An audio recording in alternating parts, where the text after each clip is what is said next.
Start.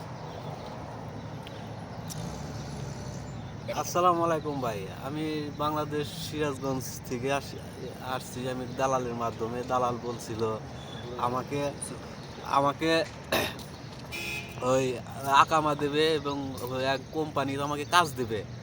এই কথা বলে আমাকে দালাল নিয়ে এসে ওই এক এয়ারপোর্ট থেকে ওই দালাল এসে না আর এক দালাল দিয়ে রিসিভ করাইছে।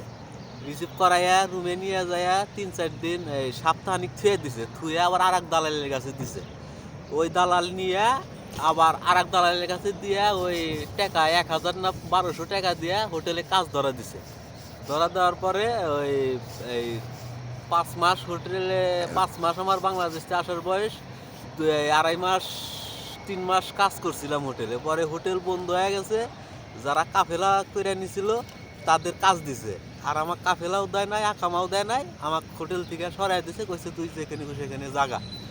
যাওয়ার পরে আমি 2 মাস ধরে রুমে থাকার পরে দালালে ফোন দেই, দালাল খালি কয় আসতেছি, এই নিমু, এই কাজ দিমু, অমুক বার তমুক বার। এবার করতে আমাকে ওই হোটেলের রুম থেকে আমি তথ্যগুলো নিয়ে তারপরে আপনার সাথে বিস্তারিত কথা। আসসালামু আলাইকুম। এই যে বাইটার কথাগুলো শুনলেন, তারপরে ওনার মারফতে আমি কিছু কথা বলি যে আমাদের বাংলাদেশ থেকে আসা বহু প্রবাসী এইভাবে কিন্তু মানে কষ্ট করে থাকেন।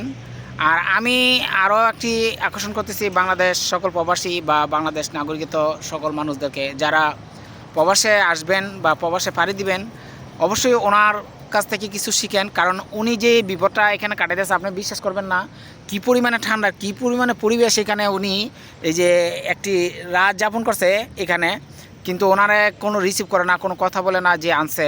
তাই আমরা আরও বিস্তারিত ভাইয়ের কাছ থেকে কিছু শুনতে চাই। হ্যাঁ ভাই বলেন, আপনি কোন এজেন্সি থেকে আসছেন, এই এজেন্সির ঠিকানাটা সব বলবেন। আমি আসছি হচ্ছে কাকরাইল, ফাতেমা এন্টারপ্রাইজ, ফাতেমা ট্রাভেলস।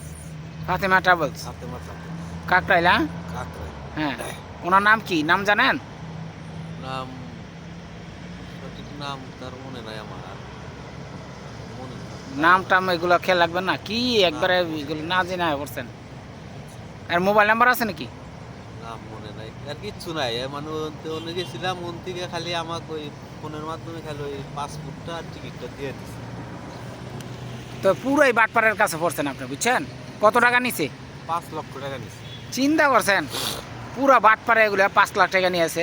আপনি বাংলাদেশ সরকারের কাছে কিছু আবেদন করেন যেন বাংলাদেশ সরকার এই এদের প্রতি একটা ব্যবস্থা নেয়, কারণ কোনো প্রবাসী যেন এইভাবে আর হেনস্থা না হয়, এই বিদেশের বাণীতে এসে এতটা কষ্ট না করে। তাদের উদ্দেশ্যে আপনি কিছু বলেন। বলি আমি মাননীয় প্রধানমন্ত্রীর কাছে আবেদন জানাচ্ছি, আমাদের এই বাংলাদেশি যত নাগরিক আছে যারা বিদেশগামী, বিদেশ আসে, যারা এই সমস্ত দালাল এজেন্সির বিরুদ্ধে আপনারা একটু সতর্ক করেন। আমার এটা হচ্ছে অনুরোধ।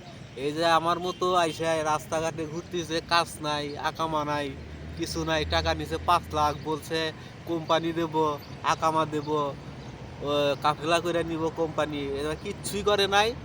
এই 2 মাস কাজ করার পরে আমাকে হোটেল থেকে সরাই দিছে। হোটেল বন্ধ হওয়ার পর আমার কাজ কাম দেয় নাই। দালালে ফোন দিছি, দালাল বলে আসতেছি, অমুক বার তমুক বার, তুই মনে থাকো, তোমাকে বার করে দিছে, হ্যান ত্যান। এবার করতে 2-2.5 মাস আমি রুমে থাকতে বাসায় থেকে টাকা আনতে আমি আইসাই পথে পথে ঘুরতেছি। আমার কোনো দেখার বিষয় নাই, দালালরা খোঁজ খবর নেয় না।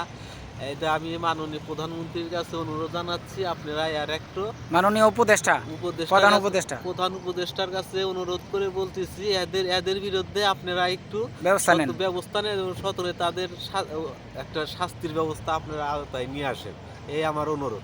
ধন্যবাদ বন্ধুরা, আপনারা যে কথাগুলো ওনার মুখ থেকে শুনলেন, আসলে এইটার একটা ব্যবস্থা উপদেষ্টাদেরকে নেওয়া দরকার। কারণ আগে হয়তো একটা দলীয়করণ ছিল, কারণ তারা প্রভাবশালীদের হাতে নিয়ে তারা এই ধরনের কাজগুলো করছে। তো এখন যেন কোনো প্রবাসী হেনস্থা না হয়, সেই বিষয়গুলো আমরা প্রধান উপদেষ্টার কাছে অবতরণ করতেছি, বা ওনারা যেন একটা ব্যবস্থা নেয়, বাংলাদেশে সমস্ত বাটপাদের প্রতি যেন তারা একটা ব্যবস্থা নেয়। ধন্যবাদ। আর কোনো ভাই যদি ওনার জন্য একটা ব্যবস্থা করতে পারেন, সৌদি আরবে এই ভিডিওটা দেখেন, অবশ্যই শেয়ার করবেন, ওনার জন্য একটা কাজ মিলে যায়। তো এই ভিডিওটা একটু শেয়ার করে আরেকজনকে দেখার চেষ্টা করবেন, ভাইয়ের জন্য একটা ভালো কাজ মিলে যায়। আর ওনার নাম্বারটা আমি ক্যাপশনে দিয়ে দিব, ইনশাআল্লাহ ওনার সাথে সবাই যোগাযোগ করতে পারবেন। ধন্যবাদ, সবাই ভালো থাকবেন।